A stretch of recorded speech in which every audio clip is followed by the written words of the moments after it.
Magandang buhay sa inyong lahat. Nandito tayo ngayon sa Impasugong Terminal. Pumapasok yung mga bus dito from the highway. Sila ay sandali nag-i-stop over dito. Kasi may mga pasahero din na pumupunta rin dito. Yan guys, ang pinaka-terminal nila dito. Pero pag gabi na wala na eh. Pero yung before Magdabao, tulad ng Maramag, at iba pa na medyo malapit, tumadaan dito. Yan guys yung bus. Ito ay papuntang Cagayan de Oro.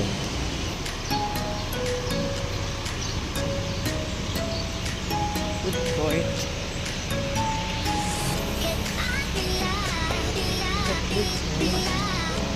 Eh, nalalaki yung dog.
Guys, wet market din yung sa tabi nito.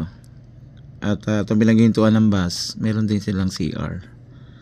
Kaya kapag nag-stop over dito, makakapag CR. Dito sila nagsasakay at nagbababa. At tayo guys ay nandito lang.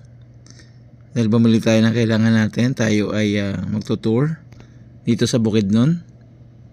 At papasyalan natin yung mga magandang pasyalan dito. Dumaan lang muna tayo sandali. At binidyohan natin yung bus na papuntang Cagayan de Oro.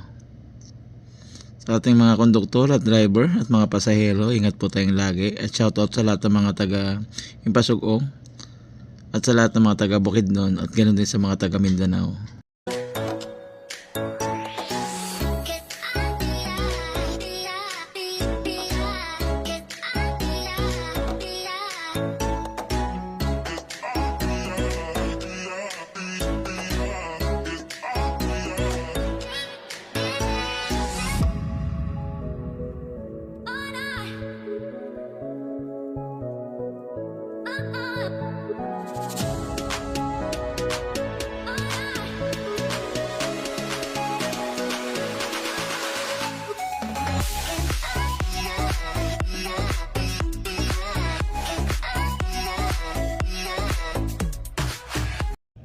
At guys, medyo maambon ngayon.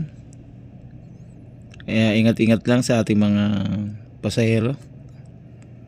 Medyo madulas. Dahan-dahan sa pagbaba. At guys, mula dito sa Impasugong Bukidnon, dito sa kanilang terminal, ito si Ariel Nicolas nagsasabi sa inyo, purihin ang Panginoon. Ito yung aming sasakyan na 4x4.